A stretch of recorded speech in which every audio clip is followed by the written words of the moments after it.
You're not broke because you don't make enough money. You're broke because you keep doing the same stupid thing with the money you already have. And I know that's not what you want to hear. You want me to tell you that it's inflation, the government, or Jeff Bezos hoarding all the cash. And sure, those things don't exactly help, but let's be brutally honest for a second. Your bank balance is suffering because of you. Now don't get me wrong. I'm not saying you're lazy. You're working, you're hustling, you're probably putting in long hours that nobody appreciates. But here's the problem. The second that paycheck lands in your account, you're spending it like it's burning a hole in your pocket. Payday comes, and suddenly you're the king of Zara, Pret, and Uber Eats. 1 week later, you're skint, staring at your bank app like it's personally betrayed you. Spoiler alert, it hasn't. You did that. And the mistake? Lifestyle creep. That's it. That's the monster draining your account every month. Lifestyle creep is when your spending grows just as quickly as your income, sometimes even faster. You get a raise, and instead of using it to invest, save, or pay off debt, you use it to upgrade your life in pointless ways. Better trainers, a fancier car you can't really afford, nights out that you don't even remember properly.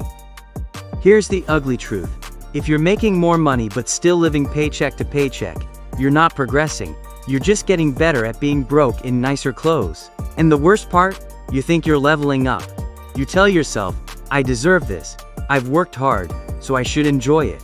But that little dopamine hit you get from buying something shiny is the exact reason you're trapped. You're swapping long-term wealth for short-term vibes. Let me put it this way. If you keep spending money like it's confetti at a wedding, you'll never have any left to actually build something with. And this isn't just theory. I've seen people double their income in 5 years, and they're still broke. Why? Because every time they earned more, they immediately raised their lifestyle. New flat, bigger car, designer labels. They were chasing an image instead of security. Now you might be thinking, but what's the point of money if I can't spend it? And you're right, money should make your life better.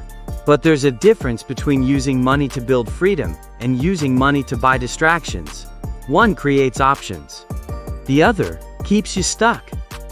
And here's where most people trip up. They think saving and investing are things they'll start later, but later never comes. Because later you'll have a bigger rent, or kids, or a partner with expensive taste. Later becomes never, and you wake up at 45, wondering where the hell all your money went. So let's cut the excuses. If you're making this mistake, spending every pound like it's a race to zero, it's time to stop. Stop normalizing being broke just because everyone else is doing it.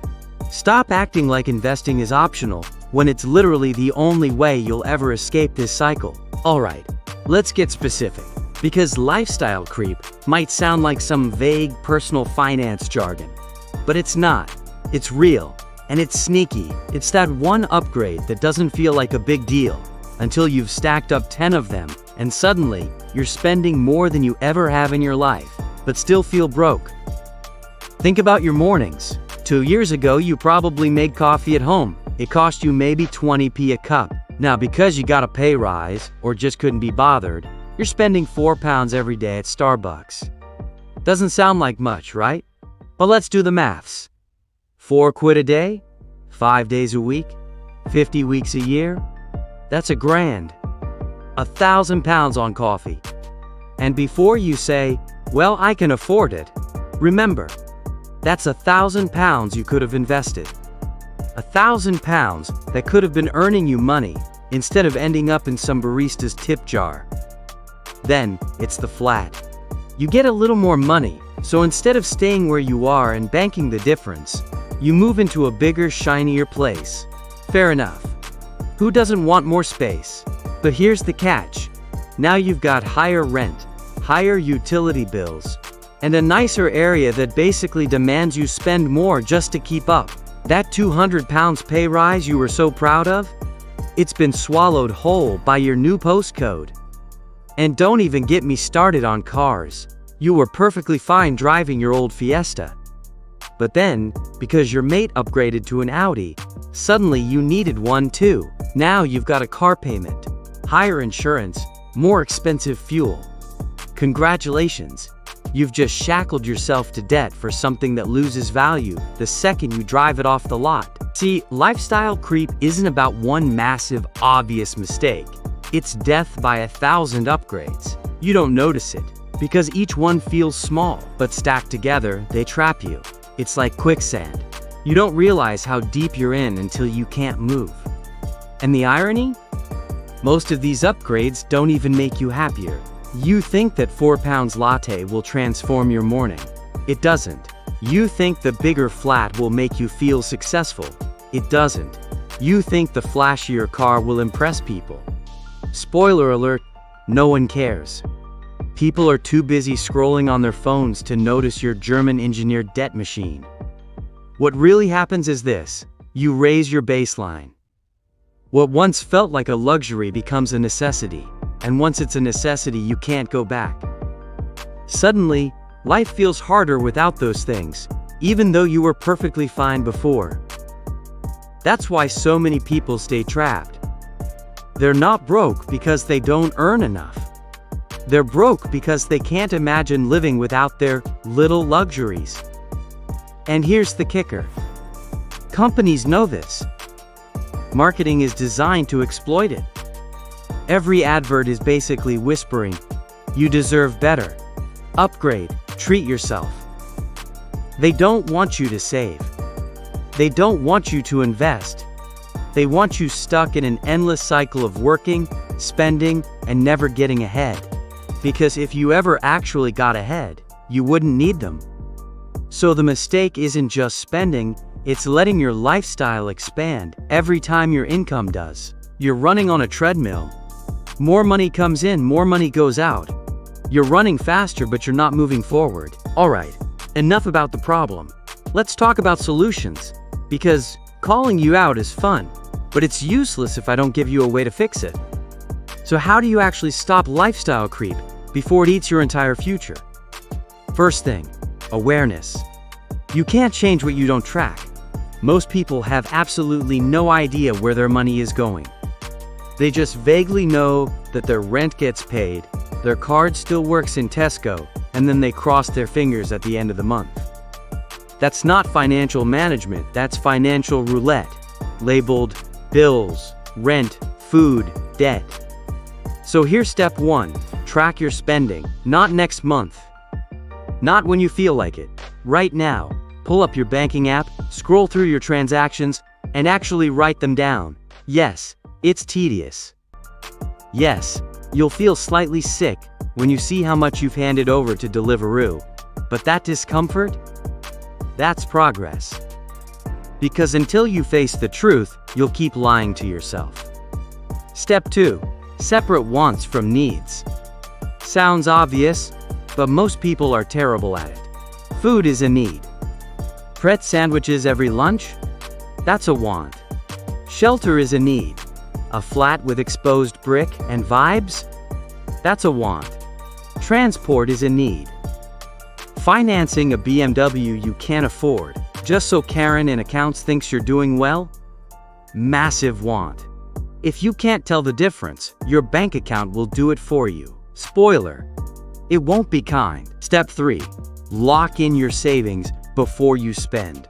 This is the one habit that separates the people who actually build wealth from the people who just look like they do. The second your paycheck lands, you move money out of your current account and into savings or investments. Not after you've covered your bills or had a few treats. First. Always first. Because if you wait until the end of the month, there will never be anything left. And yes, you'll tell yourself you'll save next month. But next month is a lie. The only month you ever have control over is this one. So set up a standing order. Automate it. Because if you don't see that money in your account, you won't miss it. Step 4. Cap your lifestyle at a fixed percentage. This is how you outsmart lifestyle creep. Let's say you're currently living on 70% of your income and saving 30%. You get a raise. Instead of inflating your lifestyle to match, you lock in the same 70/30 ratio.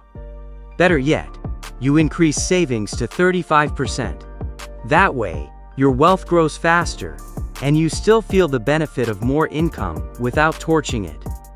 And here's the brutal truth. If you can't manage £2,000 a month, you won't magically manage £4,000. More money doesn't solve bad habits. It magnifies them. If you're sloppy at £30,000 a year, you'll be sloppy at £60,000. The numbers change, but the behavior doesn't, unless you change it deliberately. Last step, build systems, not willpower. Don't rely on trying harder. That never works. Create rules that protect you from yourself. Automate savings. Put spending caps on your card. Set reminders. Financial discipline isn't about being strong every day. It's about setting things up so you don't need to be. Because here's the thing, the people who escape this trap aren't superhuman. They just design their lives so it's harder to fail than to succeed. Now let's talk about the bigger picture. Because this isn't just about budgeting apps and avoiding overpriced coffee. This is about freedom. And until you get your head around that, money will always control you instead of the other way around. See, most people treat money like it's purely for spending. They work, they earn, they spend, rinse and repeat. But wealthy people, and I don't mean just millionaires, I mean anyone who isn't trapped living month to month, treat money like a tool for buying back time, for reducing stress, and for creating options. Here's the mindset shift you need. Every pound you earn has a job. It can either work for you or it can disappear into someone else's pocket. When you waste it on things that don't matter, you're basically giving away your freedom one latte at a time. When you invest it, even just a little, you're planting seeds that grow into options later. Think about it this way. Let's say you've got two friends. One spends every spare bit of cash on nights out, gadgets, and takeaways. The other quietly puts away £200 a month into an investment account. After 10 years, who's further ahead? Not the one with the latest iPhone and a blurry photo album from nights they don't even remember. It's the boring one who made their money work. That person has options. They can quit a job they hate, take a risk, maybe even buy a home. The spender? They're still stuck working to cover bills, chained to the grind. This is why you have to stop thinking of money as just stuff. Every unnecessary purchase is a trade-off. You're not buying trainers. You're selling off a piece of your financial freedom. You're not just ordering Uber Eats. You're delaying the day you could have worked less or traveled more. Wealthy people don't avoid luxuries because they hate fun. They avoid them because they understand opportunity cost. They see every pound as a soldier. You can send those soldiers out to fight for you, earning interest, dividends, growth. Or you can waste them on things that lose value the second you buy them. Which strategy do you think wins the long game? And here's the thing, the system is designed to keep you blind to this. Society pushes you to spend, because when you spend, companies profit. Nobody's running Instagram ads telling you to open an index fund. They're telling you to upgrade, indulge, treat yourself. You're not just fighting your own impulses, you're fighting an entire machine built to make you broke.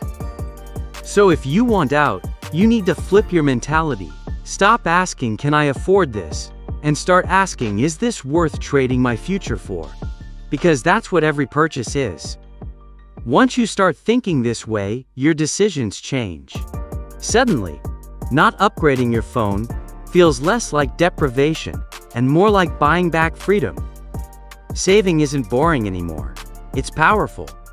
It's a quiet rebellion against a system that wants you trapped. All right, we've called out the mistake, we've exposed how it sneaks into your life, and we've laid out the fixes. Now it's decision time. Because honestly, you don't need more information. You need action. The harsh reality is this. Most people will keep making the same mistake. They'll nod along, agree with everything I've just said, and then carry on exactly as before. Why? Because change feels uncomfortable. Cutting back feels like a downgrade. And admitting you've been wasting money stings a bit. So instead, people just ignore it and hope their future magically sorts itself out. But here's the truth. Nothing changes until you do. If you keep doing what everyone else does, you'll keep getting what everyone else has: stress, debt, and regret. The only way out is to live differently. To make choices that feel uncomfortable now, but pay off massively later. That's the price of freedom. Delayed gratification. And I get it. Saving, investing, building wealth, it doesn't feel exciting in the moment. It feels boring compared to new trainers or another night out. But that boredom, that's the foundation of security. That's the difference between being 40 and panicking about bills versus being 40 and realizing you can finally breathe. So let me ask you, how much longer are you going to let lifestyle creep rob you? How many more pay rises are you going to waste on bigger bills and shinier stuff? How many more years are you going to tell yourself, next month I'll start saving, before you wake up and it's too late? This isn't about being cheap. It's not about never enjoying yourself. It's about priorities.